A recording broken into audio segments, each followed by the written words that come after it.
हम्म? चलिए, आज हम लोग लेसन 2 में बात करेंगे, वर्ग 10 में बच्चों।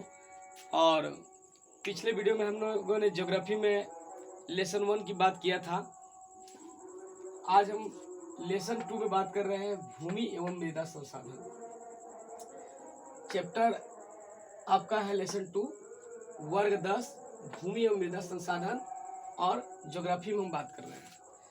तो भूमि के बारे में सबसे पहले हम लोग जानेंगे कि भूमि किसे कहा जाता है। भूमि का मतलब है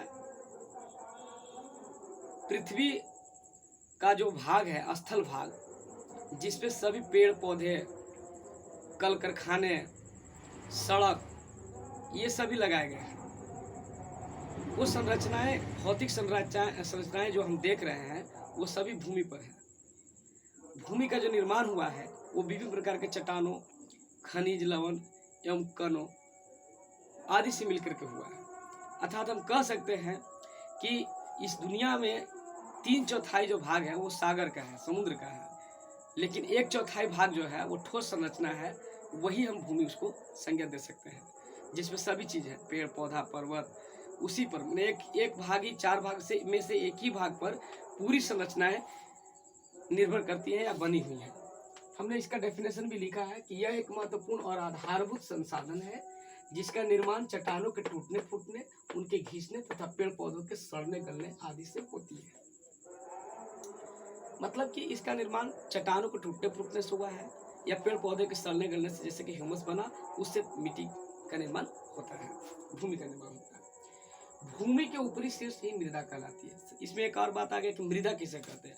तो भूमि तो पूरी संरचना है, लेकिन उसके सबसे ऊपर वाली भाग है जो पेड़ पौधे या जीव जंतुओं के मरने से, उनके अवशेषों से बनता है, या कार्बनिक पदार्थ मिलकर के उसका निर्माण करते हैं।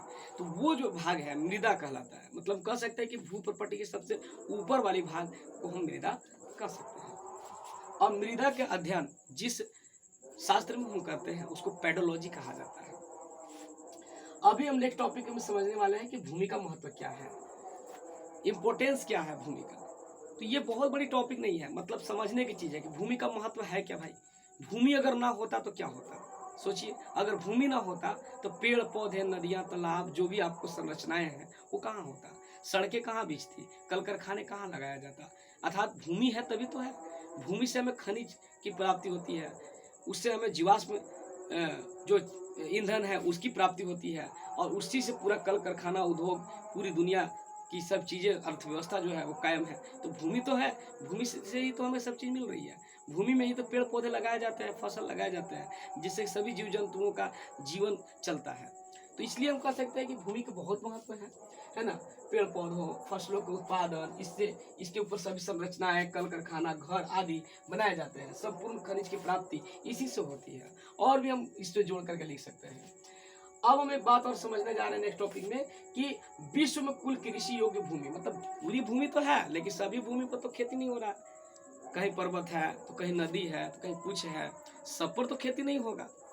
तो अब पूरी दुनिया में जो भूमि है उसमें से कितना भाग में मतलब कि खेती होता है, खेती के लायक है, कृषि योग्य है, तो वो आपको याद रखना है 137 करोड़ हेक्टेयर। यहाँ पर बात आ रही है 137 करोड़ हेक्टेयर है। पूरी दुनिया में 137 करोड़ हेक्टेयर जो जमीन है उस पर ही खेती किया जाता है। अब उसमें भी अगर 137 करोड़ हेक्टेयर को 100 मान लें, तो 100 में पूरी अगर हम बात कर लें तो रसिया जो है, अगर हम रसिया की बात कर लें तो रसिया जो केवल है वो, अगर हम थोड़ा सा रफ अगर फिगर पर हम ले लेते हैं पॉइंट, तो हम ये समझने का कोशिश करेंगे कि रसिया जो है, रूस जो है, उसका ही सबसे ज़्यादा भाग है जो कृषि योग्य है। वो भाग है आपका 16.5%। 16.5%, मतलब रूस के पास सबसे ज़्यादा ज़मीन है जो खेती के लायक है, 16.5%। उसके बाद अगर हम दुनिया के तरफ इधर आए तो इधर उत्तरी अमेरिका, ये ग्रीनलैंड, ये दक्षिणी अमेरिका, तो उत्तरी अमेरिका और दक्षिणी अमेरिका के पास जो ज़मीन है, ये जो ज़मीन है वो आपका 13% जो ज़मीन है वो कृषि है। उसके बाद अपना प्यारा भारत की अगर बात कर ले, है ना, रफ हम फिगर बना रहे हैं, माइंड नहीं कीजिएगा, है ना। तो यहाँ पर जो है अपनी भारत में जो है उसकी जमीन जो है वो 11.9% है जो कृषि के योग्य है। और ये जो चीन है, चमगादड़ चीन, है ना, इसके पास 7.3% जमीन जो है वो खेती के लायक है, लेकिन इसके पास तकनीक ज़्यादा है। तकनीक ज़्यादा होने के कारण वो इंडिया से भी ज़्यादा उत्पादन करता है। तो हम एक बार और रिकॉल कर लेते हैं कि रशिया जो है सबसे ज़्यादा 16.5% यहाँ कृषि योग्य भूमि है, अमेरिका में 13% है, भारत में 11.9% है, चीन में 7.3% है, लेकिन चीन में भारत से ज़्यादा उत्पादन होता है। भारत का कुल क्षेत्रफल 32.87 करोड़ हेक्टेयर है ना। कृषि योग्य इसमें कितना है, 48.83% है, और कृषि रोजगार 53.83% होता है। कृषि का राष्ट्रीय उत्पादन कितना है, तो 13.7% है। तो हमें ये डाटा याद रखना है कि कहाँ पर कितना खेती के लायक जमीन है और भारत में क्या है, कितना है। अब हम आगे देखते हैं कि भूमि के प्रकार, भूमि के कितने प्रकार हैं। तो भूमि का आप हम देख सकते हैं यहाँ पर 4 तरह के प्रकार है। एक है वन क्षेत्र भूमि, एक है निवल बोई भूमि, और एक है परती भूमि, एक है परती भूमि के अलावा नहीं जोते जाने वाली भूमि। तो वन क्षेत्र भूमि का मतलब जिस भूमि पर वन लगाई गई है या वन लगा हुआ है, जंगल जिस पे है, वो भूमि हम कहेंगे वन क्षेत्र भूमि। निवल बोई भूमि का मतलब होता है कि जिस भूमि पर एक बरस के अंदर में, है ना, एक या एक से अधिक प्रकार के फसलों का उत्पादन किया जा रहा है। परती भूमि का मतलब 2 तरह का आता है, एक वर्तमान परती और एक पुरातन परती होता है ना। थोड़ा सा नजदीक करना है ना। वर्तमान परती और पुरातन परती। वर्तमान परती का मतलब है 1 वर्ष या कम तक में उसमें कोई भी उत्पादन नहीं हुआ है।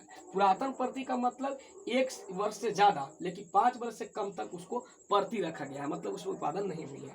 तो आपको एक बार समझना है कि परती भूमि का मतलब वर्तमान परती और पुरातन परती। वर्तमान परती का मतलब 1 वर्ष या उससे कम में, 1 वर्ष या उससे कम में कोई उत्पादन नहीं किया गया है। पुरातन मतलब पुराना, 1 वर्ष से अधिक लेकिन 5 वर्ष से कम तक में कोई भी खेती नहीं किया गया है। परती भूमि के अलावा भी नहीं जोतने वाले जाने वाले भूमि है, और उसमें कौन कौन है, चारागाह भूमि है, बागवानी भूमि है, 5 वर्ष से अधिक समय तक कृषि नहीं किए जाने वाले भूमि है।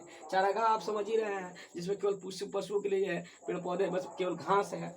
बागवानी का मतलब है जो पेड़ पौधे लगाए गए हैं, फल के लिए लगाए गए हैं, चाहे जो भी चीज़ें हैं, बाग लगाए गए हैं, बगीचे लगाए हैं, तो वो आपका वो अलग तरह का है जो जोता नहीं जा रहा है परती के अलावा। और 5 वर्ष से अधिक समय तक कुछ ऐसी भी जमीन है जो उसको खेती ही नहीं की जा रही है। इसके बाद 5वां पॉइंट है अकृषि भूमि। मैंने 5 तरह की बातें हैं। अकृषि भूमि मतलब कि जिसमें कृषि होती नहीं है, जैसे बंजर या व्यर्थ भूमि, या विनिर्माण भूमि मतलब वैसा भूमि जिस पर किसी न किसी प्रकार का कंस्ट्रक्शन बना हुआ है, जैसे कि रेलवे की है, लाइनें बिछी हुई है, सड़क बिछी हुई है, कल कारखाने बने हुए हैं। आगे का टॉपिक देखते हैं कि भूमि के ह्रास के क्या कारण हैं। हम एक कम समय में ज़्यादा से ज़्यादा चीज़ों को करेंगे और उसके बाद नोट्स भी आप इससे वीडियो को पॉज करके आप लिख सकते हैं।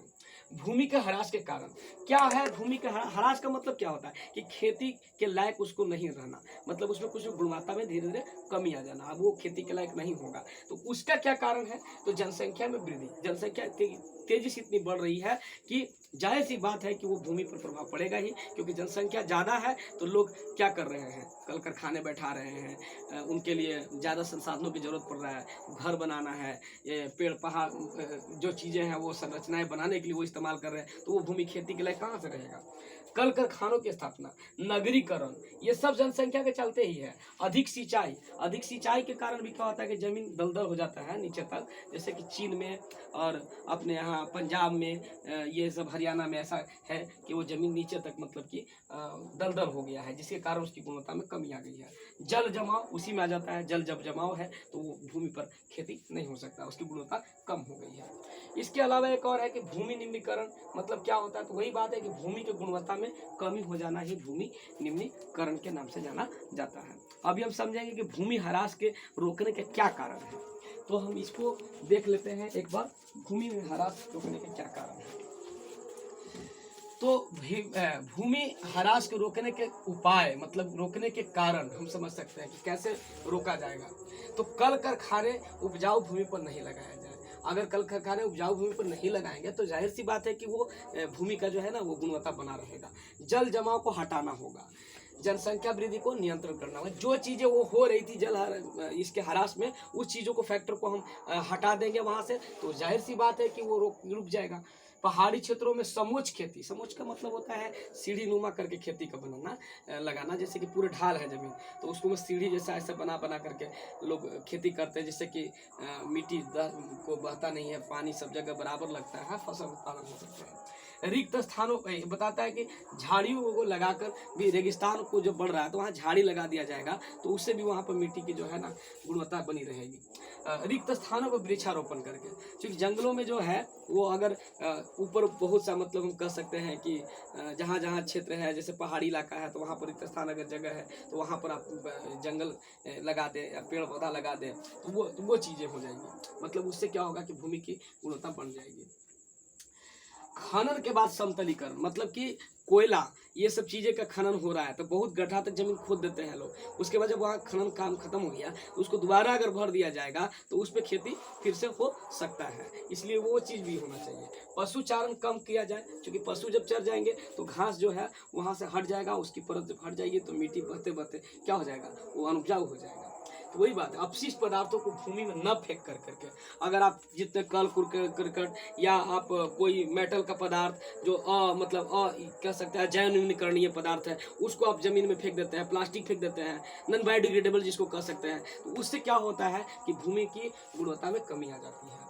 आगे का एक पॉइंट है कि मृदा संसाधन, तो अभी बताया है कि पृथ्वी की ऊपरी परत जिसमें पेड़ पौधे उगते हैं, कृषि संबंधी क्रियाकलाप होता है, ये मृदा संसाधन है। और ये चूंकि इसमें बहुत से सूक्ष्म जीव होते हैं इसलिए इसको सजीव कहा जाता है, माना जाता है। चट्टानों से प्राप्त खनिज पदार्थ, कार्बनिक पदार्थ आदि इसमें उपस्थित होते हैं। इनका निर्माण कैसे होता है मृदा का, तो मृदा का निर्माण होता है चट्टानों के टूटने फूटने के कारण, है ना। इधर सीधा वीडियो आना चाहिए, आ रहा है सीधा। तो यहाँ पर हम देखते हैं कि ये जो निर्माण की जो है वो प्रोसेस जो है वो बहुत धीरे धीरे होती है, और ये कैसे होती है, चट्टानों के टूटने फूटने की क्रिया से होती है, और पेड़ पौधों या जीव जंतुओं के मरने सड़ने गलने के बाद ये इसका निर्माण होता है, और ये निर्माण बहुत धीमी प्रक्रिया से होती है, और ये लगभग 500 वर्ष में हम कह सकते हैं 1 सेंटीमीटर मिट्टी का निर्माण होता है। आगे के एक टॉपिक है कि रूस के भूशास्त्री दोकुचेव रूस के भूशास्त्री दोकुचेव ने बताया था कि मिट्टी के निर्माण के 5 फैक्टर होते हैं, 5 कारक होते हैं। पहला क्या है, स्थानीय जलवायु, माने स्थानीय जलवायु पर डिपेंड करेगा कि वो मिट्टी कैसा बनेगा, उस पर डिपेंड करेगा। जनक चट्टान, पूर्ववर्ती चट्टान या खनिज कण, मतलब कि जिस चट्टान से वो टूट के बनने वाला है उस पर वो निर्भर करेगा। तीसरी है वनस्पति एवं जीव, है ना, मतलब कि जो वनस्पति से सड़ने गलने या जीव के मरने उड़ने के बाद अपघटन होने के बाद उसका निर्माण होना। भू आकृति एवं ऊंचाई, मतलब वहाँ पर मिट्टी की आकृति कैसी है या कितनी ऊंचाई पर है, उस पर भी डिपेंड करेगा कि इसकी मिट्टी का निर्माण कैसा होने वाला है ना, ये या बनने वाला है। समय भी तो लगेगा, किसी मिट्टी को बनने में समय भी तो लगता है। अभी जैसे बात हुआ कि 500 साल में 1 सेंटीमीटर बनता है, तो ये 5 फैक्टर है दोकुचेव के द्वारा बताया गया है। आगे का है कि मृदा या मिट्टी बनावट के आधार पर कितने प्रकार के हैं, तो 2 तरह के हैं, एक है भौतिक बनावट के आधार पर तो ये, और एक है रासायनिक बनावट। तो भौतिक बनावट के आधार पर है बलुई, चिकनी और दोमट। तो बलुई मिट्टी का मतलब जिसका कण जो है वो मोटा मोटा है, उसमें जल धारण क्षमता जो है ना वो मतलब कम है, और उसमें से जल बहुत जल्दी बह जाता है, और ये कृषि के योग्य नहीं है। और आपका चिकनी मिट्टी का मतलब हो गया कि जिसमें मिट्टी के कण बहुत महीन है, उसमें जल धारण क्षमता बहुत ज़्यादा है, लेकिन वो भी उपजाऊ है, लेकिन वो मतलब कह सकते हैं अच्छी तरह से कृषि के लिए नहीं है। कपास उपास के लिए इसका उत्पादन होता है, लेकिन उसकी जुताई अच्छी तरीक़ा से नहीं हो सकती है। जब वो मिट्टी में पानी ज़्यादा अंदर होता है, जब सूखता है तो ऊपर वाला भाग में दरार पड़ जाता है, तो ये चिकनी मिट्टी है। एक दोमट मिट्टी है जिसमें हम कह सकते हैं कि कणों का आकार जो है ना तो मोटा होता है ना तो ज़्यादा पतला होता है, बीच वाला होता है, इसलिए इसमें जो है अच्छा उत्पादन होता है। ये हमारे तरफ जितने ज़्यादा मतलब भारत में कहें तो दोमट मिट्टी ही है जिसमें मतलब सभी प्रकार के फसलें उगाए जा सकते हैं। रासायनिक बनावट में अम्लीय और क्षारीय, मतलब कि मिट्टी का जो वैल्यू होता है, पीएच वैल्यू, उदासीन होता है, मतलब कि 7 होना चाहिए, लेकिन अगर 7 से कम हो गया तो अम्लीय हो जाता है, 7 से ज़्यादा हो गया तो क्षारीय हो गया। इसका मतलब है कि अगर ऐसा हो जाता है तो फिर उसके जैसे अब क्षारीय हो गया तो उसमें अम्लीयता की मात्रा मिलाना पड़ेगा, और अगर मन अम्लीय हो गया तो उसमें हमको जिप्सम चूना को मिलाना पड़ेगा, तब जाकर मिट्टी उदासीन होगा और तब उपजाऊ होगा। तो इस तरह से हमने पढ़ा कि बनावट के आधार पर। अभी हम थोड़ा सा एक और देख लेते हैं, उत्पत्ति के आधार पर मिट्टी के प्रकार कितने होते हैं।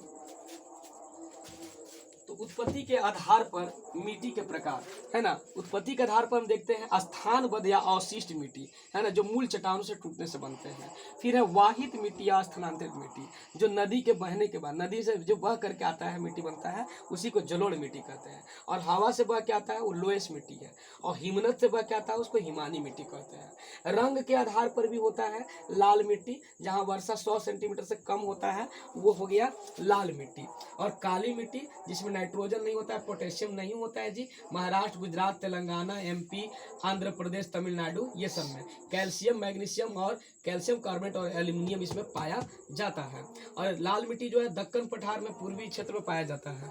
भूरा मिट्टी एक भूरी रंग की होती है, पीली मिट्टी भी होती है ना। तो इस तरह से मिट्टी का हमने रंग के आधार पर देख लिया। परत के अनुसार भी मिट्टियां होती हैं, वो देखिए जैसे जैसे परत आप काटेंगे मिट्टी का ना तो अलग अलग रंग का दिखेगा। तो सबसे ऊपर वाला अ परत, फिर ब परत, फिर स परत, फिर द परत। अ परत का मतलब सबसे ऊपरी परत, जो पेड़ पौधे के लिए उपयोगी होता है, इसी में फसल पेड़ पौधे लगाए जाते हैं। ये जो है ह्यूमस और पेड़ पौधे के गलने सड़ने के बाद से निर्मित होते हैं। अब ब वाला थोड़ा मोटा मोटा होता है, उससे भी नीचे उससे ज़्यादा मोटा परत होता है कणों का होता है, और नीचे तो बहुत मूल चट्टानी होता है द परत का। इस तरह से हमने देख लिया कि मिट्टी क्या है और कितने तरह के भूमि से संबंधित बातों को देखा। एक बार हम पूरी वीडियो को अंत में ये कर दे रहे हैं, वीडियो बना दे रहे हैं, ताकि आप उसको वीडियो को पॉज करके नोट्स को बना लें, बहुत अच्छे तरीक़ा से नोट्स को इसको बना लें, है ना। तो एक बार हम देख लेते हैं अच्छे तरीक़ा से वहाँ से।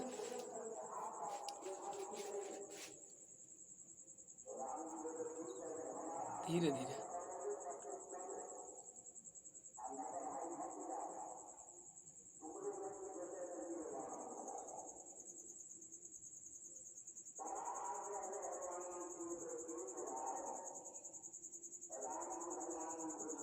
पूरा दिखना चाहिए।